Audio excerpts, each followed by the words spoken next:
It was the mid-950s. King Haakon of Norway sat at a great feast in Lade. He was a good king.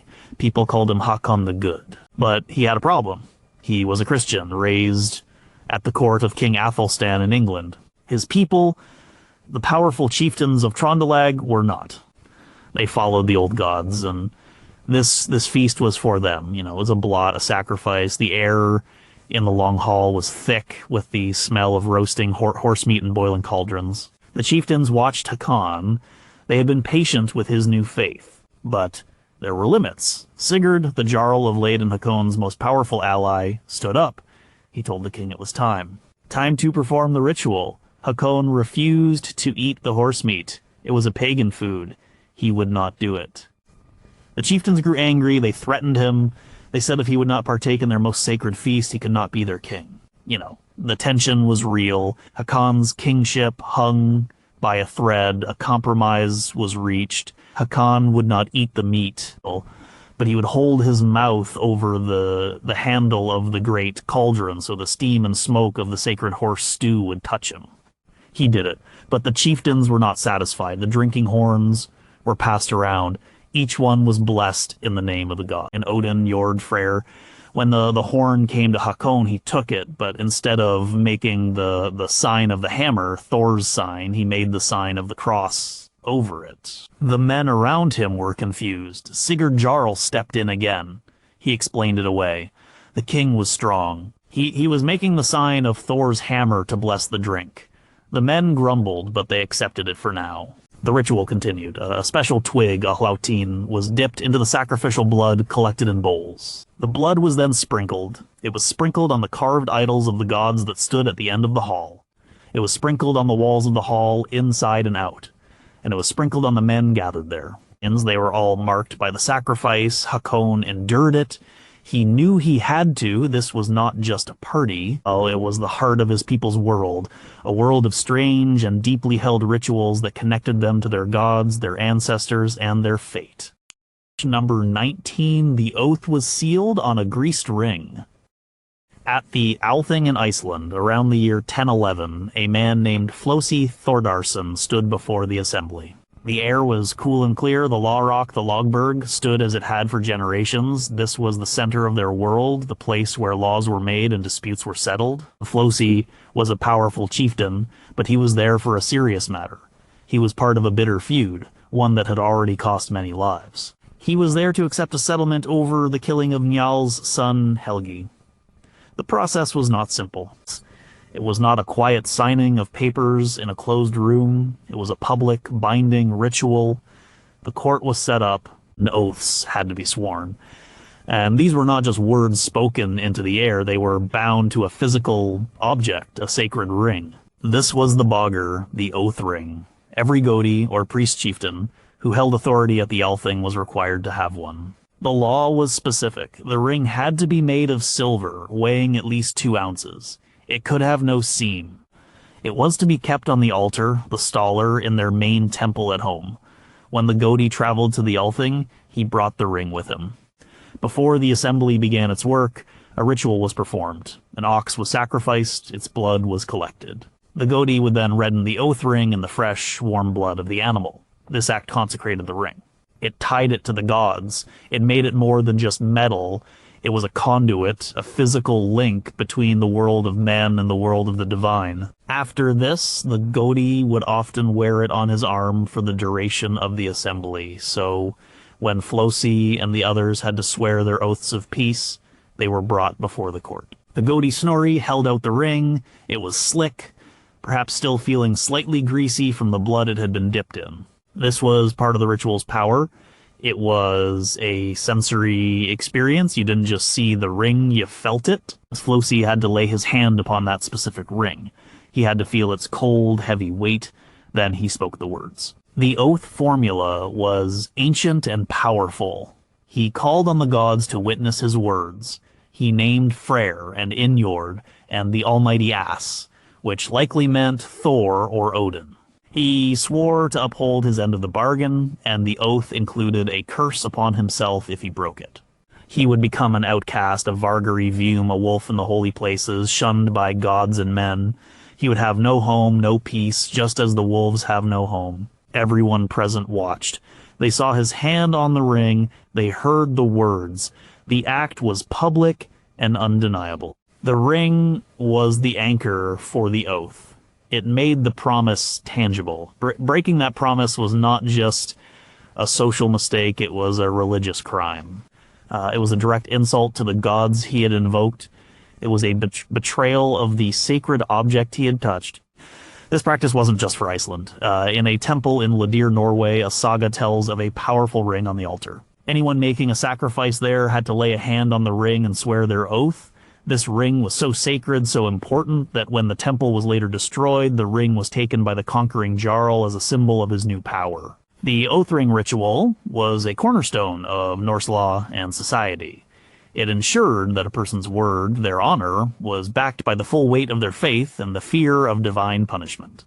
It was a strange ritual to modern eyes, mixing law, religion, and the physical reality of blood and silver, but for them it was the only way to make a promise truly stick. Number 18, they drank to the gods and to dead kinsmen. In the year 995, a man named Olav Tryggvason returned to Norway to claim the throne. He was a Viking, but he was also a zealous Christian. He came to a feast held by the chieftains of Trondelag, the same powerful group that had challenged his predecessor Hakon the Good. Olav knew he had to tread carefully. He entered the great hall. Fires burned down the center, casting long shadows. The benches were filled with warriors, the air smelled of ale and roasting meat. This was a sumbul, a ritual feast, and it had rules. The drinking was not a free-for-all, it was a structured ceremony. The first part was about the gods. A great horn, often elaborately carved and tipped with silver, was filled with ale. It was blessed and passed around the hall. The first toast was to Odin. They drank for victory in battle, for the king's success. The horn would move from warrior to warrior. Each man would drink and pass it on. This created a sense of unity, a shared purpose under the gaze of the highest god. Then came the second horn. This one was dedicated to Enjord and Freyr. These were gods of fertility of the land and the sea. They drank for a good harvest, for peace, for prosperity. They drank for Ars, Oke, Freidar, a good season, and peace. This toast connected them to the cycle of the year, to the success of their farms and fishing. It was a practical prayer, a ritual to ensure their community would survive and thrive. After these main toasts, the nature of the drinking shifted. This was the mini, or the remembrance cup. A man might stand and raise his horn to a fallen kinsman. He might toast his father, or a brother who died in a raid, and he would speak of the dead man's deeds, his bravery, his generosity. This wasn't just a sad memory, it was a way to keep the dead alive in the community's consciousness. It reinforced family ties and reminded everyone of the lineage and history that held them together. The dead were not gone, they were present in memory, honored at the feast. The most dramatic part of the sumbul was the braggerful, the cup of promise, or the chieftain's cup. This was when a man would make a great vow. After drinking from this special horn, a warrior might stand and boast of a great deed he was going to perform. He might swear to kill a rival or to be the first man to scale the walls of a besieged city. He might vow to travel to a distant land and win a great treasure. This was incredibly serious. The vow was made in public, in a sacred context, after drinking to the gods and ancestors. It was witnessed by everyone in the hall. To fail to carry out the vow was a source of immense shame. Your honor was on the line. At that feast, in 995, Olav Tryggvason faced this moment. The chieftains wanted him to drink to the old gods. He was in a bind, according to the sagas. He cleverly took the horn and said, "I drink this to Christ in my own might." He turned the pagan ritual to his own purpose. The sumbul was more than a party. It was a social and religious institution. It was where hierarchies were confirmed, with the most important people drinking first. It was where history was recited and ancestors were honored. And it was where the future was shaped through the solemn vows of the Bragarful. It bound the community together with shared drinks, shared memories, and shared promises, all under the watch of the gods. Number 17, they purified the land with fire and a beast. Around the year 874, a man from Norway named Ingolfr Arnarson set out to find a new home. He was a landnamsmander, a land taker, one of the first settlers of Iceland. When his ship neared the unknown coast, he performed a critical ritual. He took the high seat pillars from his hall in Norway, carved wooden posts that symbolized his authority and his connection to the gods, and threw them overboard. Well, he vowed he would build his new home wherever the pillars washed ashore. This was the first step, but settling the land required more than just finding a good spot. The land was wild. It was not yet part of the human world, the Innengard. It had to be claimed, consecrated, and made safe. This required a land-taking ritual. Once Ingolfr found his pillars and decided on the vast tract of land he would claim, he could not simply draw a line on a map. He had to physically mark its boundaries in a way the gods and other people would recognize. The Landnámabók, the Book of Settlements, describes how this was done. A man could claim as much land as he could encircle with fire in one day. So on a designated day, Ingolfr would have started at sunrise. He and his men would have built a fire at one corner of their intended claim. Then they would have walked the perimeter of the land, a long and arduous journey. At regular, visible intervals, they would build another fire. They had to work fast. From each new fire, the smoke of the previous one had to be visible. And this created a chain of smoke and flame that snaked across the landscape. The process had to be completed by sunset when a final fire was lit, connecting back to the first. This ring of fire was a powerful symbol. It was a purification. It drove out the old spirits of the land, the Landvatir, that might be hostile to new human settlement. It was a demarcation, a clear signal to anyone else arriving that this territory was now claimed. It was a fence of fire separating the tamed land from the wilderness. But there was another method sometimes used by women. The Book of Settlements tells of a woman named Odd the Deep-Minded, a powerful matriarch who settled a large area in western Iceland. She could not use the fire method. Instead, the law allowed a woman to claim as much land as she could walk around with a 2-year-old heifer between sunrise and sunset. This was not a casual stroll. Odd, likely with her people, would have led the young cow along the intended borders of her property. This ritual also connected the act of claiming land to something sacred and life-giving. The heifer was a symbol of fertility and domesticity. By leading it around the land, Odd was essentially taming the wilderness, turning it into pasture, a place for livestock and farming. She was transforming it from a wild place into a human place, a farmstead. These rituals were practical. They set clear, visible boundaries that prevented disputes with later settlers, but their purpose was deeper than that. They were a conversation with the unseen world. The land was not empty. It was full of spirits and power. To simply build a house and start plowing was an act of arrogance that could invite bad luck, poor harvests, or sickness. By walking the land with fire or a heifer, the settlers were showing respect. They were performing a sacred act to appease the local spirits and to ask the gods for their blessing on the new settlement. It was the first and most important step in turning a strange new place into a home. Number 16, the future was red in a spurt of blood. In the late 9th century, at the court of the Rus warlords in Kiev, a group of Norse traders prepared for a long journey to Constantinople. Before they set out, they needed to know if their venture would be successful. They would not consult a chart or study market trends. They would ask the gods for a sign, and the sign would come from blood. This practice known as hlaut, or casting lots in blood, was a form of divination. The ritual was solemn. A special place would be chosen, perhaps a clearing in a sacred grove. The men would gather. A priest or a chieftain skilled in such matters would preside. An animal was chosen for the sacrifice. It could be a rooster, a goat, or something larger, depending on the importance of the question. The animal was killed in a ritual manner. Its blood was carefully collected in a vessel, a lautbali, a special bowl used for this purpose. This blood was the key. It was seen as a potent, life-giving substance that held a connection to the divine. The next step involved the lautinar, the blood twigs. These were small branches or sticks, possibly with runes carved on them, used for divination. The priest would dip the twigs into the fresh blood, coating them thoroughly. He would then shake the twigs, casting drops of blood onto a white cloth or a prepared surface. This is where the interpretation began. The priest, the men, they would all stare intently at the pattern the blood had made. It was not a clear message. It was a scatter of red against white. They were looking for shapes, for runs, for anything that could be read as an omen.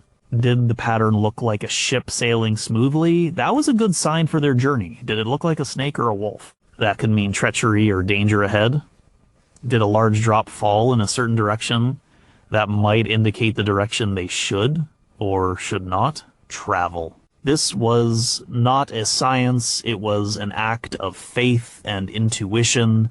The interpretation depended on the skill of the reader, their knowledge of tradition and the context of the question being asked. A different form of this ritual involved looking at the death throes of the sacrificed animal.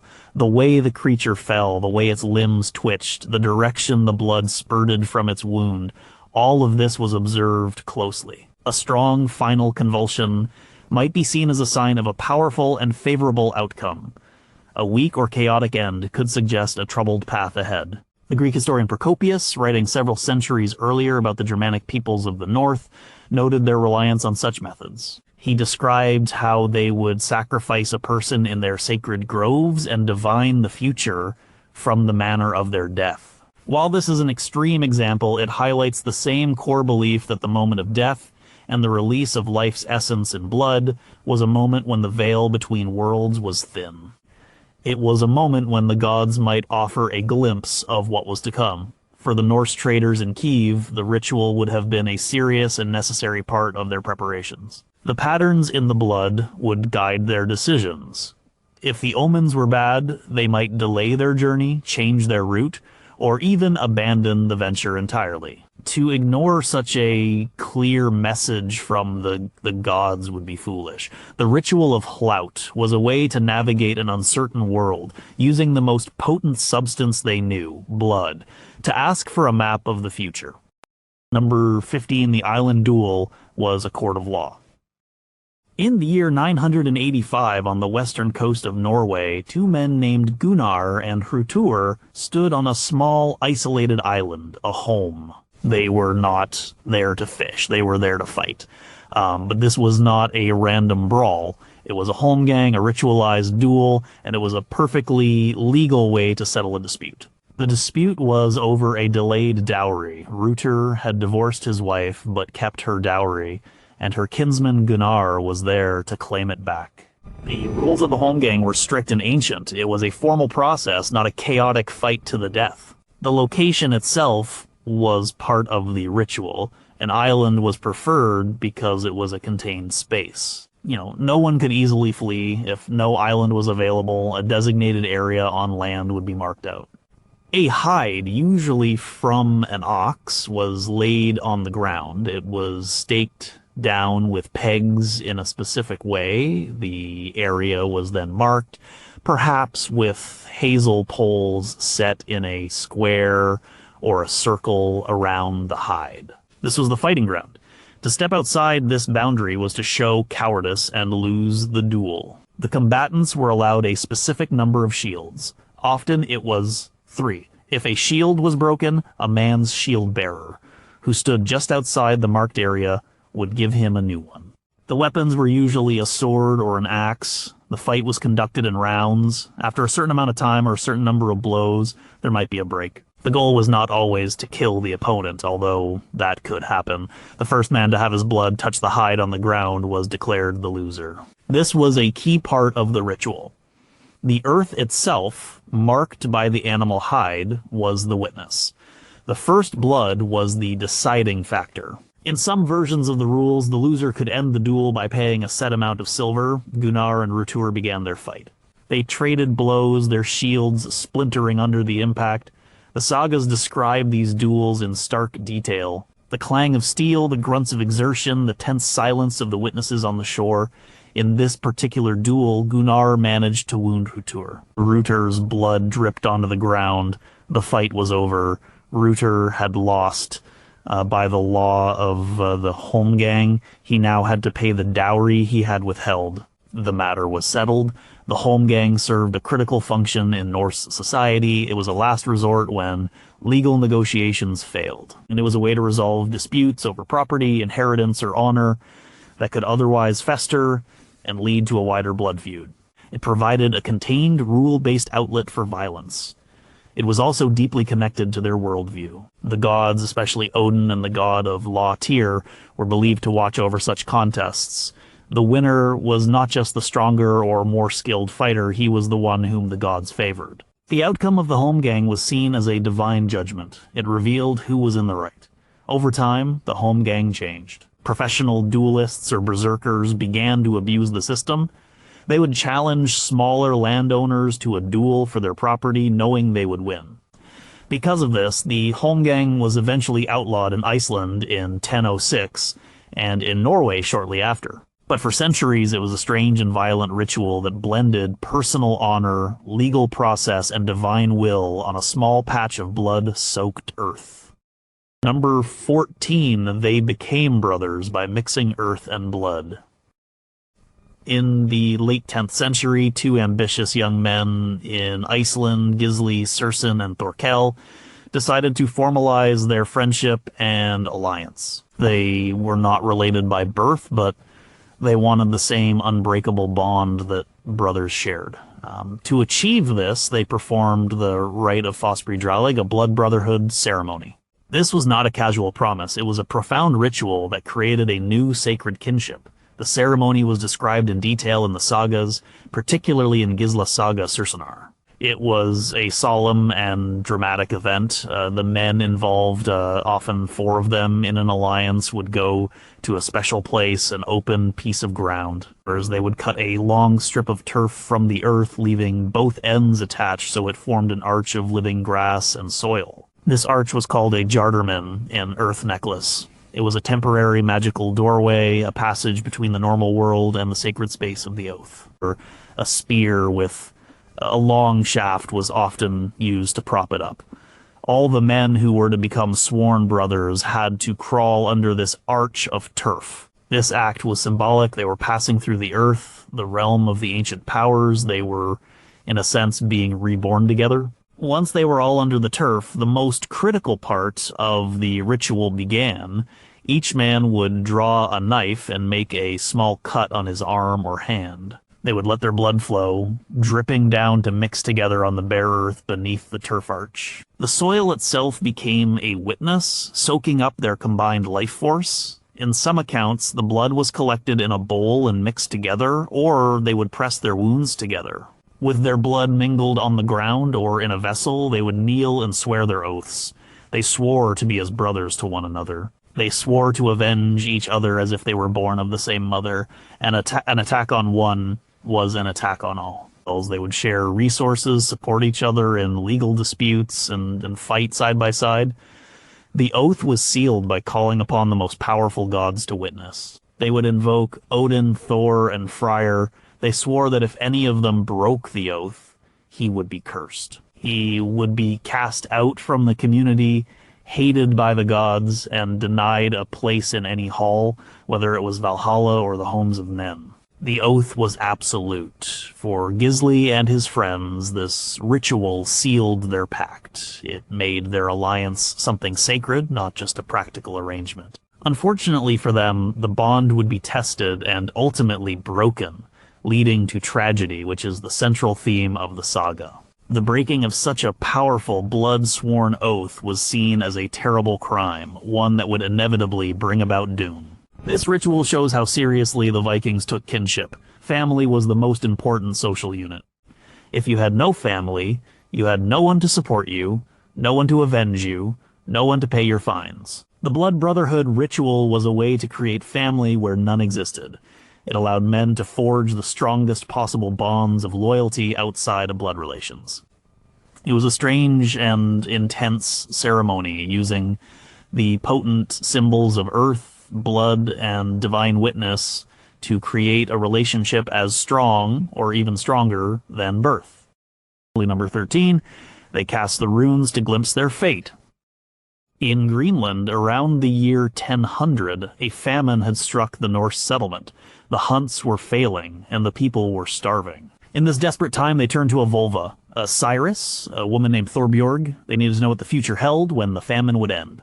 The story, told in the saga of Eric the Red, provides one of the most detailed accounts of a Viking divination ceremony. When Thorbjorg arrived to perform her cider, a form of magic and prophecy, one of the first things she might have done was to cast lots, or hlaut, a common method of divination using runes. This was not like reading tarot cards. It was a sacred act, a way of asking the Norns, the weavers of fate, for a hint of the pattern they were weaving.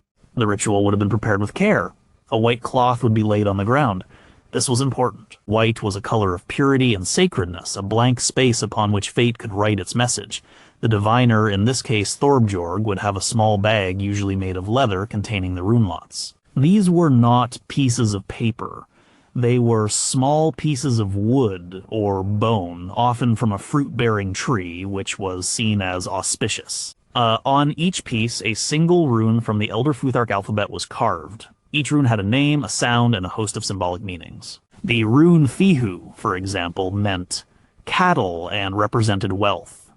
The rune Thurasaz meant giant and could represent conflict or a destructive force. With the question in her mind, when will this famine end? Thorbjorg would hold the bag and shake it, mixing the runes. This was a moment of focus, of channeling the question to the gods and the forces of fate. She would then scatter the runes from the bag onto the white cloth. They would fall in a random pattern. The next step was the most difficult, the interpretation. The seeress would not read every rune that fell. The Roman historian Tacitus, writing about the Germanic tribes centuries earlier, described a similar process. He said the priest would pick up 3 lots at a time and interpret them according to the marks previously made upon them.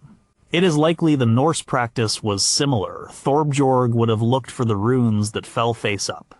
Their position relative to each other was important. The order in which she picked them up could also be part of the reading. She would look at the runes she had selected. Perhaps she picked up Ansuz, the rune of Odin and communication, Jera, the rune of harvest and the year, and Sowilo, the rune of the sun and victory. The combination could be interpreted as a message from the gods Ansuz that a good harvest Jera would come with the return of the sun's strength. Sowilo. It was a hopeful message. This was not a simple, straightforward process. The meaning of the runes was layered and complex. The seeress had to be deeply learned in the lore and traditions associated with each symbol. Her interpretation was also an act of intuition, a kind of spiritual insight. She was not just reading symbols, she was opening herself to a message from the other world. The ritual of casting runes was a way for the Vikings to deal with the overwhelming uncertainty of their world. Whether it was the fate of a harvest, the outcome of a battle, or the success of a voyage, they believed that fate was a real, tangible force. While they could not control it, they could, through rituals like this, perhaps catch a glimpse of its design. It gave them a sense of direction, a way to make decisions in a world where survival often depended on making the right choice. Number 12, the Walking Dead were pinned to the earth. On a farm in Iceland in the early 11th century, a man named Thorolfur Lamefoot died. He had been a difficult and quarrelsome man in life. The family was concerned he would be just as troublesome in death. They were worried he would become a draugr, a walking corpse, one of the most feared creatures in Norse belief. To prevent this, they had to perform a series of very specific and strange rituals. The fear of the draugr was real. These were not slow, shuffling zombies. They were supernaturally strong, intelligent, and malevolent beings who would haunt their own burial mounds, guard their treasure, and terrorize the living. They could kill livestock, drive people mad, and even physically wrestle with and kill those who disturbed them. So, when a person like Thorolf died, the rituals began immediately. First, the body was handled carefully inside the house. The eyes were closed, the nostrils plugged.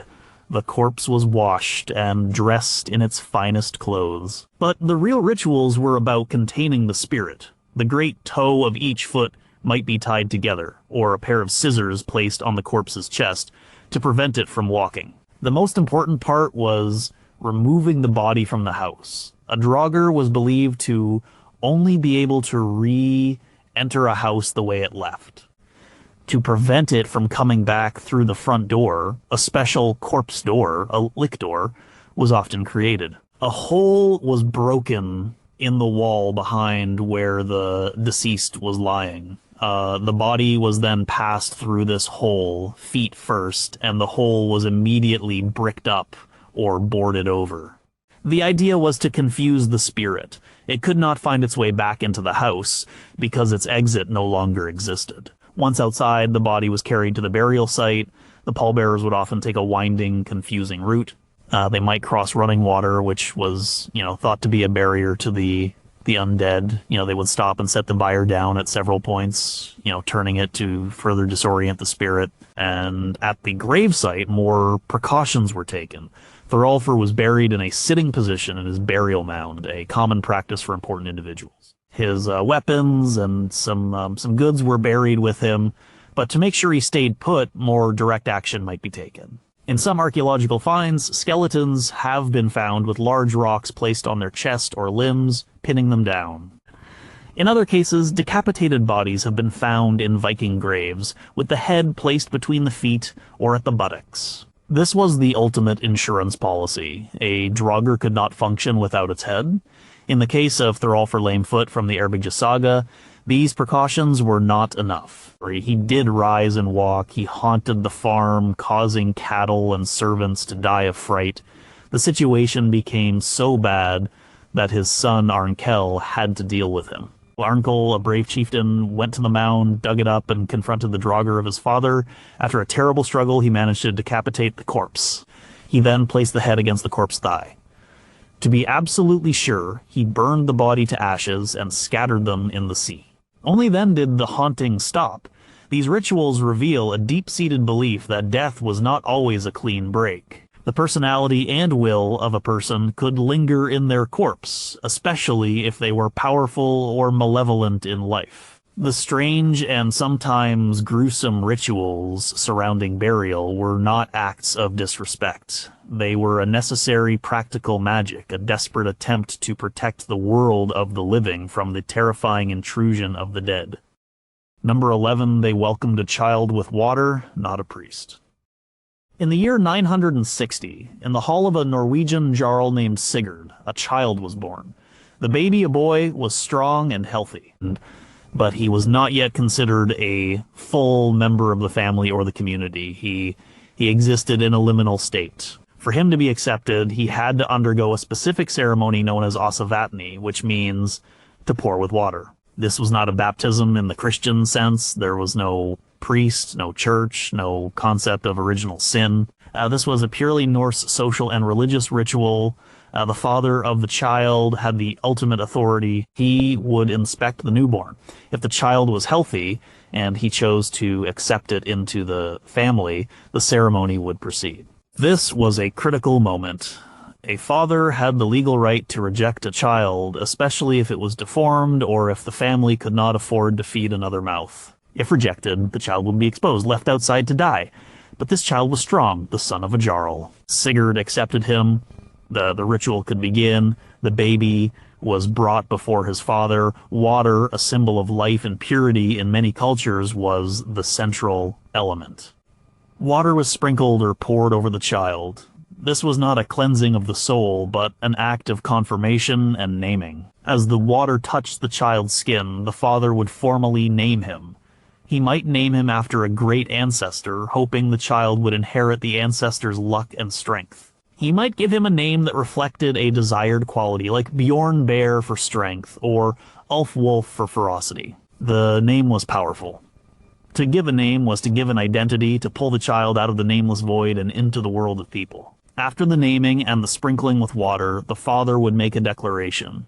He would formally acknowledge the child as his own and accept him into the kin group. This had legal consequences. The child now had the right to inherit property. He was now under the protection of the family, and his death or injury would have to be avenged or compensated according to the law. The ceremony was often followed by a feast. The family and community would gather to celebrate the new arrival. Gifts were given to the child.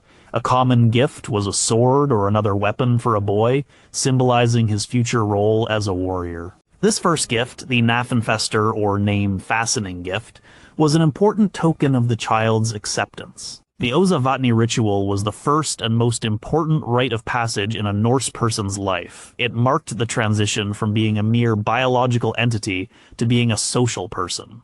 It was the moment a child was officially recognized by their family and their community.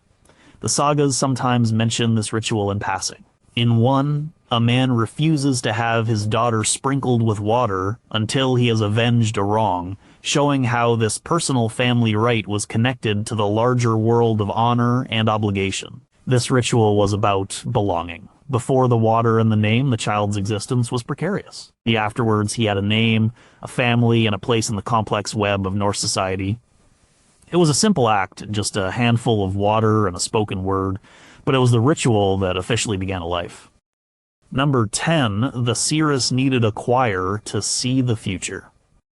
The famine in Greenland around the year 1000 was severe. The Norse settlers were desperate.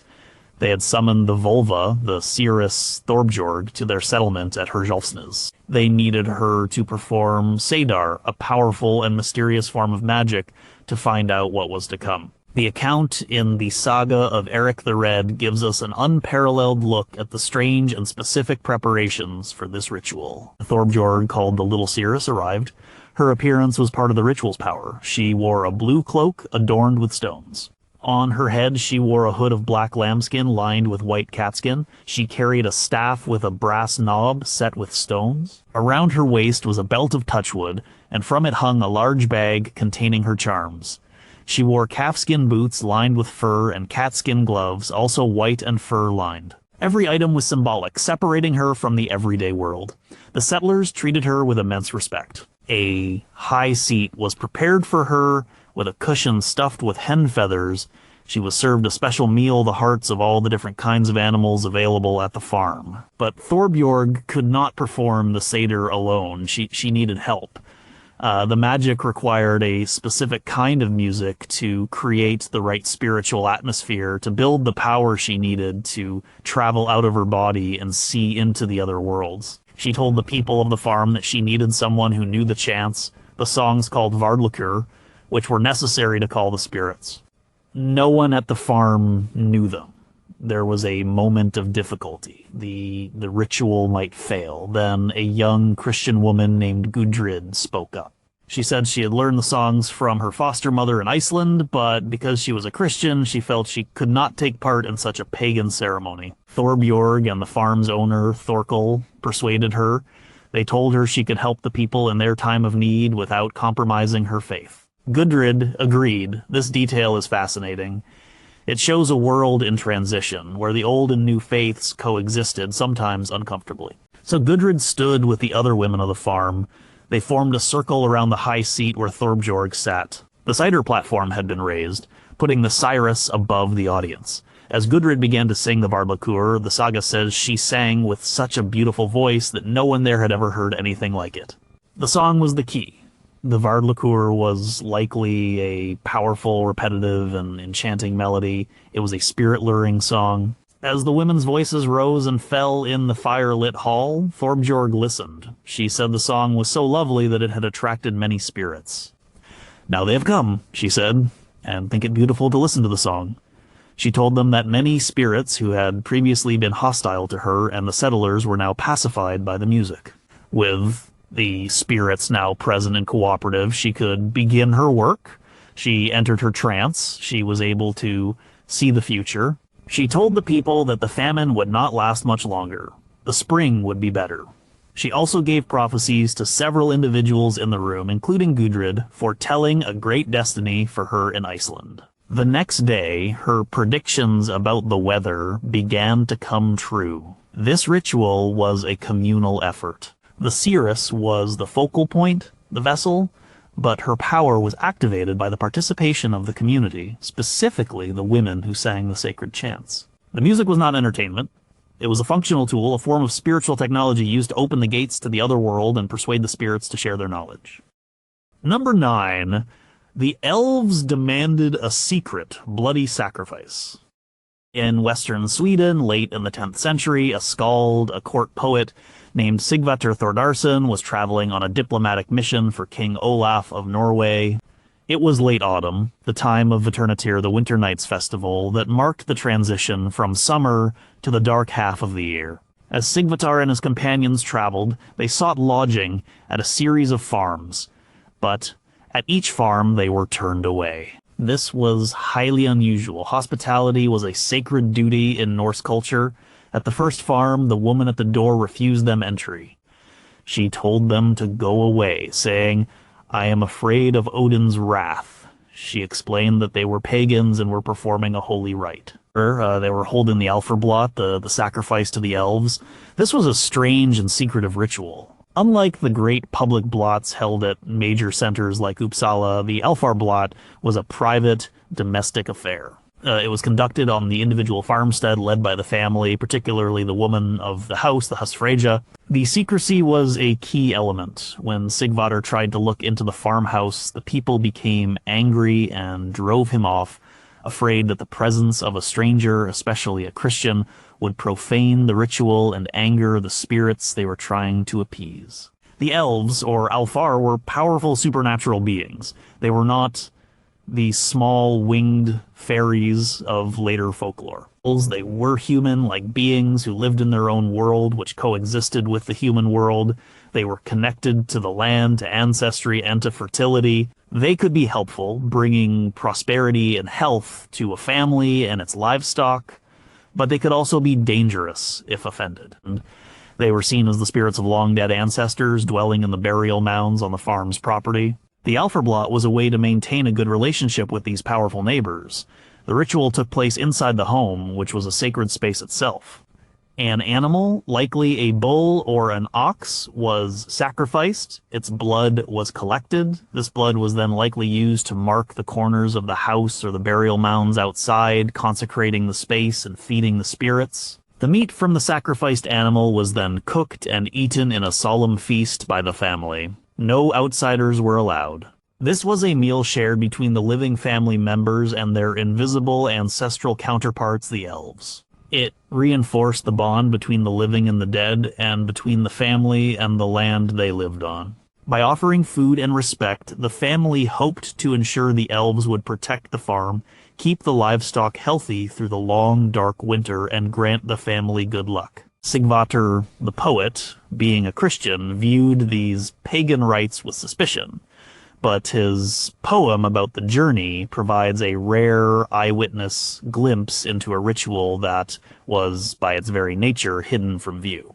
He records being turned away from 3 different farms, all of them closed off for this sacred purpose. The Alfarblot reveals a more personal and intimate side of Norse religion. It was not all about great gods of war and victory. It was also about the day-to-day negotiation with the local spirits of the land and the ancestors who had come before.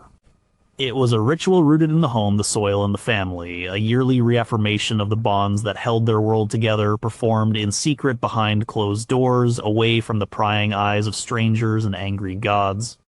Number 8. The funeral was a feast to settle the inheritance. In the year 962, Egil Skallagrimson, one of the most famous and complex figures of the Viking Age, lost his favorite son Bodvar to a drowning. And Egil was consumed by grief. He locked himself in his bed closet, refusing all food and drink, determined to die. His daughter, Thorgerd, managed to trick him into drinking milk and then convinced him to live on and compose a great poem in his son's memory. Once Egil had processed his initial grief, it was time for the next step, a crucial ritual for the family and community, the Airfi, or funeral feast. This was also called the Airship Ale, and it was as much a legal and social event as it was a memorial. The feast was usually held 7 nights after the death, though it could be held later. It was hosted by the heir of the deceased. By hosting the feast, the heir was publicly demonstrating that he was taking up his inheritance and the responsibilities that came with it. The Urfi for Bodvar would have been a large and solemn affair at Eagle's farm. Relatives, allies, and important neighbors would have been invited. It was a public event. The first part of the ritual was about honoring the dead. Food and drink were served in abundance.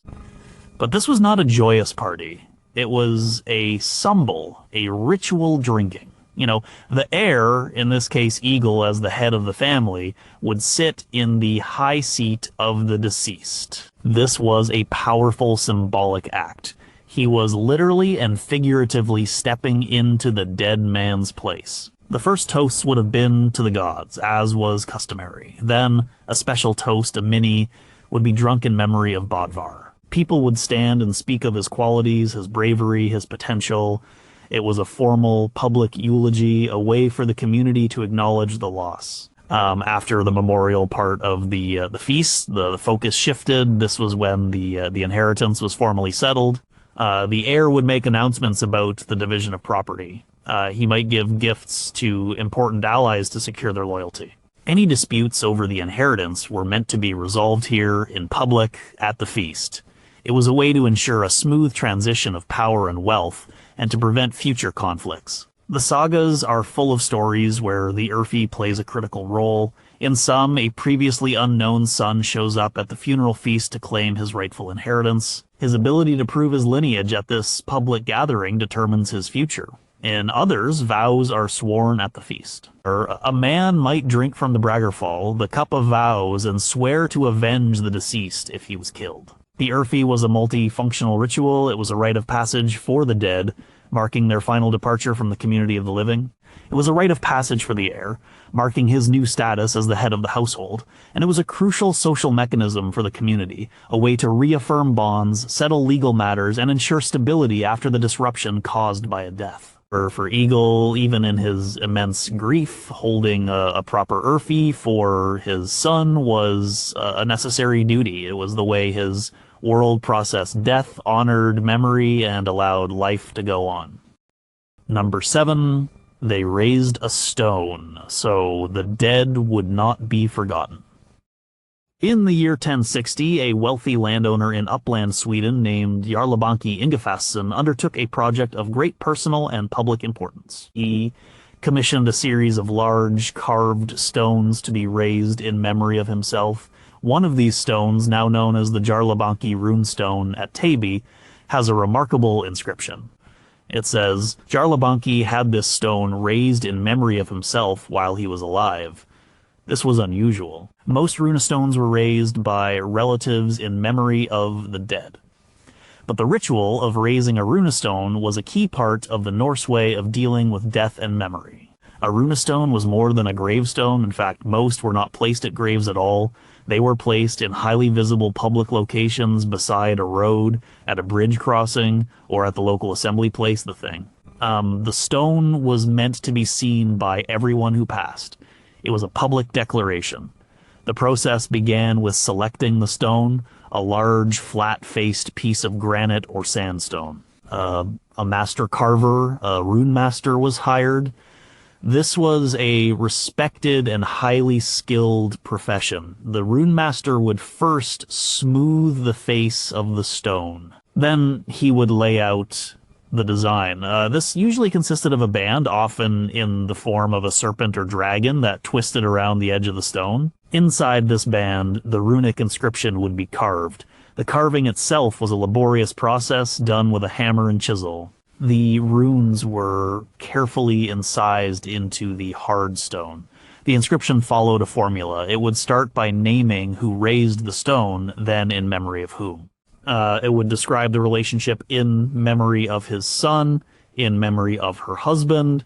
It would often praise the deceased, mentioning that he was a good farmer, a brave warrior, or a far-traveled merchant. Sometimes it would state where the person died. For example, he died in the West in England, or he was killed in Greece. After the carving was complete, the stone was painted. This is a detail often missed today, as the paint has worn away over centuries. But originally, runestones were vibrant and colorful. The carved lines were filled with bright colors like red, black, white, and blue, making the runes and the intricate animal designs stand out dramatically. The red paint, often made from iron oxide, was particularly common and may have had a symbolic, blood-like significance. The final step was the ritual of raising the stone. This would have been a significant community event. A deep hole was dug. With ropes and levers, a large group of people would have worked together to haul the massive stone into a vertical position and set it firmly in the earth. A feast likely followed, commemorating both the deceased and the completion of this great work. The purpose of the runestone was manifold. It was a memorial ensuring the dead person's name and deeds would not be forgotten. In a society without widespread literacy, these public monuments were a vital way of recording history and lineage. They were also status symbols.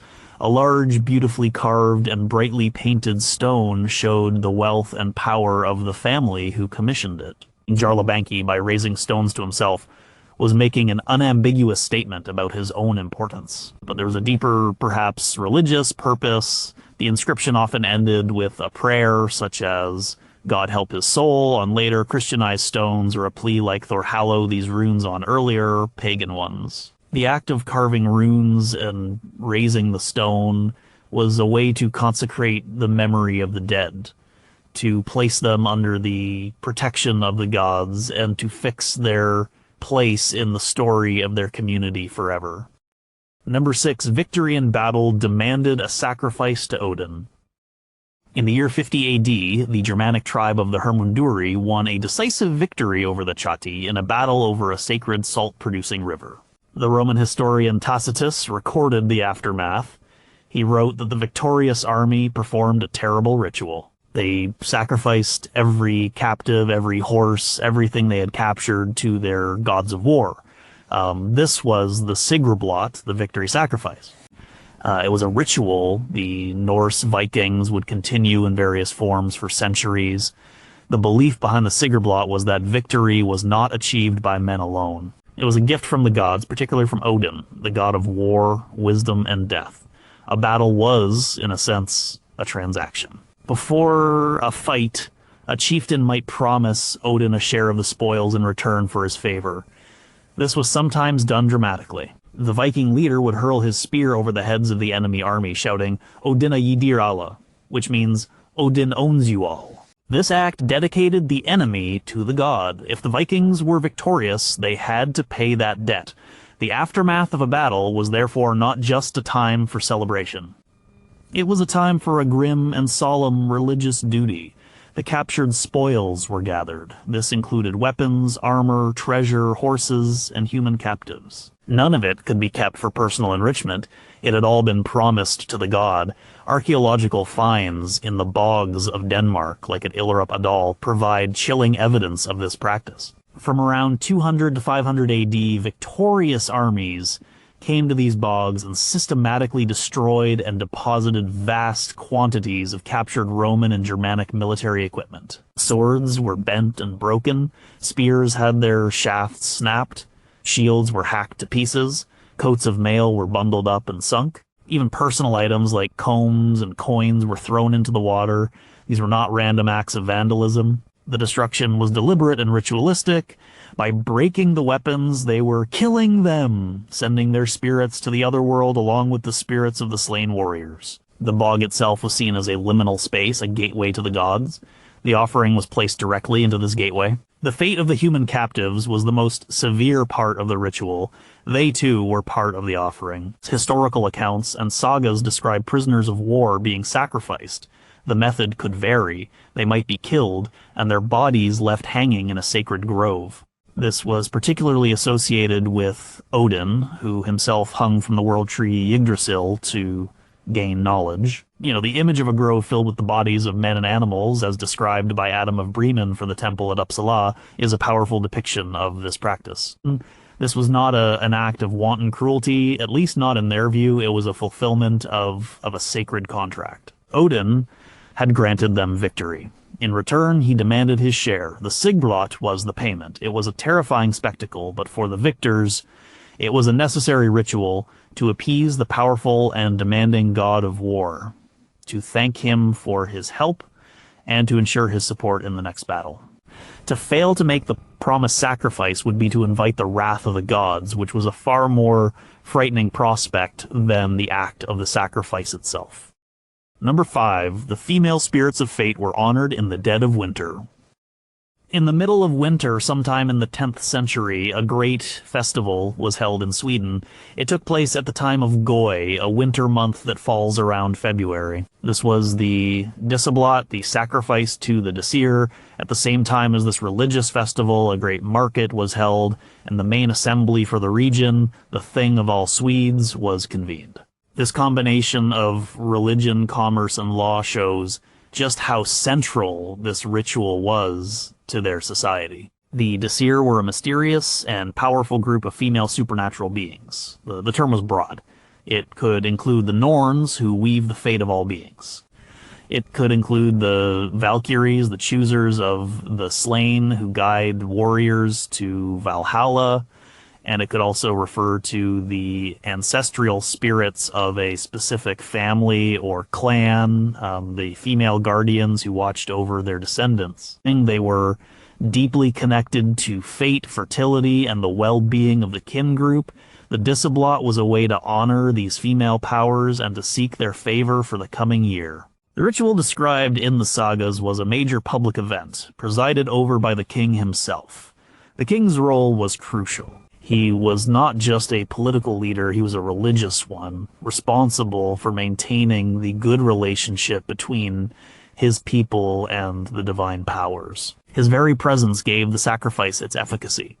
The festival was held at Uppsala, the most important religious center in Sweden. A great hall, a Disarslar, was dedicated to the Disir. Inside, sacrifices were made. Animals were likely the main offering. Their blood would have been sprinkled on an altar and on the participants. The meat was then cooked and consumed in a communal feast, a meal shared with the spirits being honored. The purpose of the Disseblot was to ensure good things for the future. They were asking for fertility, not just for people, but for the land itself. The timing and the depths of winter was significant. This was the darkest, coldest time of year. They were looking ahead to the spring, to the thawing of the ground and the new growing season. The sacrifice was an appeal to the Disir to grant a good harvest, to bless the community with peace and prosperity, or Arzoke Fridar. The connection between the king, the Disir, and the prosperity of the land was direct and unforgiving. The Ynglinga saga tells the story of King Damalde. During his reign, there were several years of terrible famine. The people made great sacrifices, first of oxen, but the season did not improve. The next year they sacrificed men, but the famine continued. Finally, in the third year, the chieftains decided that King Damalde himself was the cause of the bad luck. They decided he must be sacrificed to the Disir to restore the fertility of the land. They killed him and reddened the altars with his blood. And the saga reports that after this, the harvests were good again. While this is likely a legendary account, it reveals the core belief behind the Disseblot. The female spirits of fate held immense power over the prosperity of the land. The king's sacred duty was to appease them. If he failed, the consequences were dire for everyone, and the ultimate sacrifice might be required. The Disseblot was therefore a high-stakes ritual, a crucial winter ceremony to honor the powerful female forces that governed life, death, and rebirth. Number 4, they sent their dead to the afterlife on a burning ship. In the year 922, an Arab diplomat named Ahmad ibn Fadlan was traveling along the Volga River. He was on a mission from the Caliph of Baghdad to the king of the Volga Bulgars. Along the way, he encountered a group of Norse traders and warriors whom he called the Rus. He was with them when one of their great chieftains died. What he witnessed and recorded is one of the most detailed, if unsettling, eyewitness accounts of a Viking funeral ritual. The chieftain's death set in motion a 10-day process. For the first part, the dead man was placed in a temporary grave while his final funeral clothes were prepared. His wealth was divided into 3 parts, one for his family, one to pay for the expensive funeral garments, and one to pay for the vast quantities of mead that would be drunk at the funeral. The centerpiece of the ritual was the chieftain's ship. It was drawn up onto the shore and placed on a pyre of wood. A couch was placed on the deck of the ship. This was to be the chieftain's deathbed. The dead man was then exhumed from his temporary grave. He was dressed in magnificent clothes, trousers, boots, a tunic of silk brocade with gold buttons, and a sable hat. He was then carried onto the ship and laid on the couch, propped up with cushions. The ritual then became a great offering. His weapons, his sword, spear, and shield were laid beside him. A huge amount of food and drink was placed on the ship: bread, meat, onions, and a vessel of nabiv, a strong alcoholic drink. Then animals were sacrificed. They killed 2 horses, running them until they sweated, and then, hacking them to pieces with swords, throwing the meat onto the ship. They also sacrificed 2 cows, a dog, a rooster, and a hen. All were cut up and added to the pyre. The ship was being loaded with everything the chieftain would need in the afterlife. Ibn Fadlan's account includes a description of a human sacrifice, a young woman who volunteered to accompany her master. This part of the ritual was complex and brutal, a part of their world that is deeply foreign to modern sensibilities. The final act was the lighting of the pyre. The closest male relative of the dead chieftain came forward, naked, walking backwards towards the ship, holding a torch. He lit the pyre. Immediately, others came forward with their own torches and added them to the blaze. The fire caught quickly, fanned by a strong wind. Ibn Fadlan watched as the flames engulfed the ship, the man, the animals, and all the offerings. Well, he wrote, "In less than an hour, the ship, the wood, the girl, and the chieftain were all ashes and dust. After the fire had consumed everything, the Rus built a round mound of earth over the ashes. In the middle of this mound, they erected a large wooden post. On it, they carved the name of the dead chieftain and the name of his king. This was not a burial for everyone. Right? It was reserved for the wealthy and powerful. The ship was the key symbol. For people whose lives and fortunes depended on the sea, the ship was the vessel that carried them on raids, to trade, and to explore. It was only natural that it should also be the vessel that carried them on their final journey to the other world, whether it be Valhalla or Hell. The fire was a transformative element, releasing the spirit from the body and sending it on its way. The entire ritual was a spectacular, expensive, and public display of status, grief, and belief in a tangible afterlife. Number 3, the gods at Uppsala demanded a 9-year sacrifice. Around the year 1070, a German cleric named Adam of Bremen wrote a history of the Archbishopric of Hamburg-Bremen. In his work, he included descriptions of the lands of the north, including Sweden. He had never been there himself, but he gathered information from travelers and from the Danish king, Svein Estridsson. His description of the great pagan temple at Uppsala is the most famous and detailed account we have of a major Norse religious center. Uppsala, Adam wrote, was the heart of the Swedish pagan faith. In a place he calls Uppsala, there was a magnificent temple, entirely decked out in gold. Inside the temple, the people worshipped 3 great statues of their gods, which stood on a triple throne. In the center sat the statue of Thor. Adam described him as the most powerful of the gods, governing the weather, rain, wind, and thunder, and ensuring good harvests. To his one side sat Odin, the god of war and fury, who gave men strength against their enemies.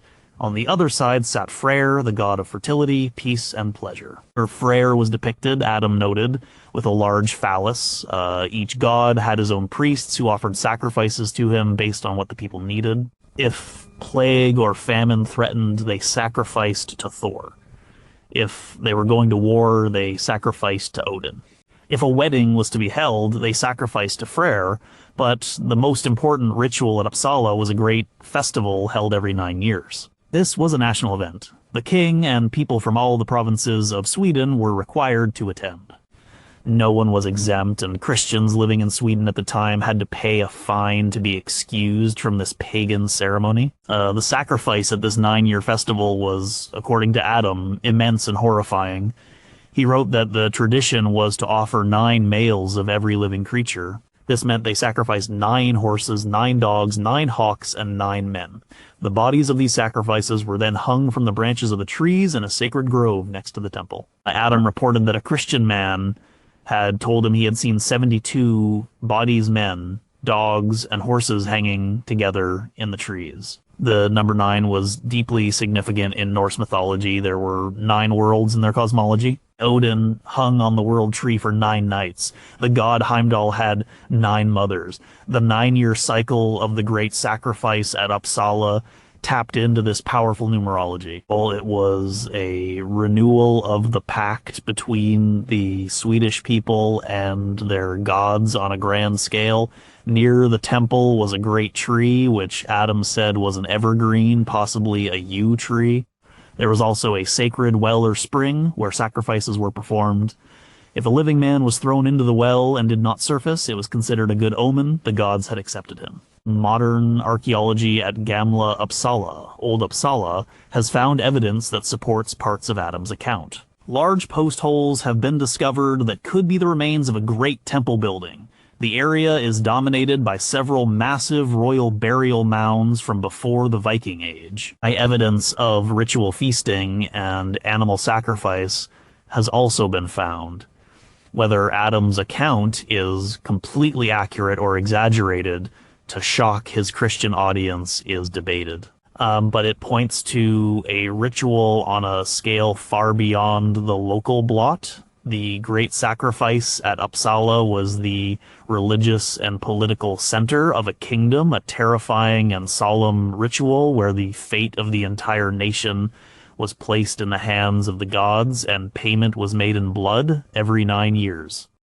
Number 2, the horse's head was a curse on a pole.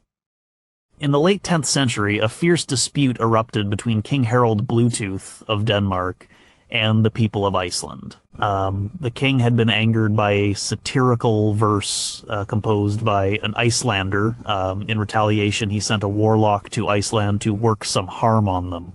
The warlock transformed himself into a whale and swam to Iceland, but the powerful land spirits, the Landvatir, drove him away from each shore he tried to land on. Frustrated, the king prepared his fleet to invade. When the Icelandic chieftain Egil Skallagrimsson heard of this, he decided to strike back, not with an army, but with a powerful and specific curse. He performed the ritual of the Nidstong, or scorn pole. The ritual is described in detail in Egil's saga. It was an act of aggressive, dark magic. Egil went to an island, a place on the edge of the human world. He took a long hazel pole. Hazel was a tree often associated with magic and wisdom. At the top of this pole, he fixed the most potent and shocking object he could, a freshly severed horse's head. This was not a random choice. The horse was a sacred animal in Norse paganism. It was associated with the gods, especially Odin and Freyr. Horse meat was eaten at sacrificial feasts. To use a horse's head in this way was to twist something sacred into something profane and terrifying.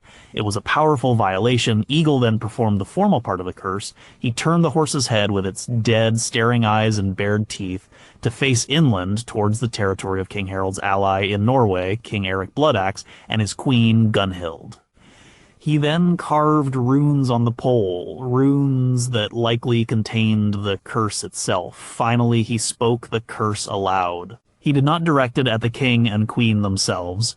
He directed it at the Landvatir, the spirits of the land who protected Norway. He spoke a formal declaration. Here I set up a scorn pole, and I turn this scorn against King Eric and Queen Gunhild. He then turned the horse's head towards the land and said, I turn this scorn upon the land spirits who inhabit this land so that they may all go astray, and none of them find their homes until they have driven King Eric and Queen Gunhild from this land. This was the genius of the curse. He was not just attacking the rulers, he was turning their own spiritual protectors against them. By planting this horrifying, ritually charged object on the shore, he was polluting the land. The horse's head was a beacon of magical filth, an insult that the land spirits could not ignore. The curse was designed to make them so uncomfortable, so agitated, that their only course of action was to get rid of the source of the problem the king and queen Egil had named. The Nidstong was the ultimate insult. The word nid can be translated as scorn, insult, or villainy. It was a legal term for the worst kind of dishonor. To be the target of a nid was a deep social and spiritual wound. The pole was the physical manifestation of that insult, a piece of magical artillery designed to cause chaos and drive the target out. The saga reports that the curse worked.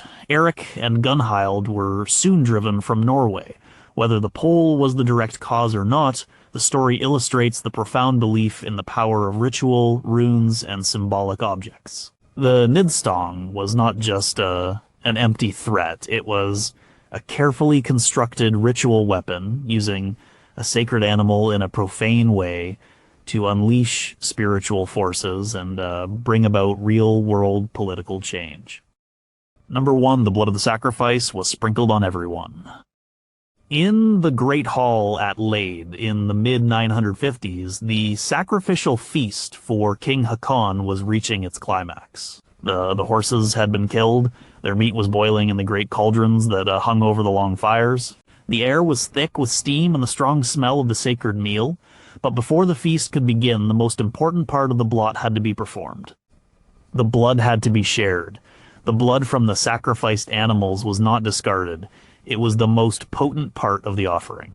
It was the life force, the essence of the animal, and it was now a sacred liquid, a direct link to the gods to whom the sacrifice was dedicated. The blood was carefully collected in special bowls called hlotballer. These bowls were placed on the stallar, the altar, which stood before the carved wooden images of the gods. The chieftain or priest presiding over the ritual, in this case Sigurd, the Jarl of Lade, would then take a special tool. This was the hlatin, the sacrificial twig or sprinkling twig.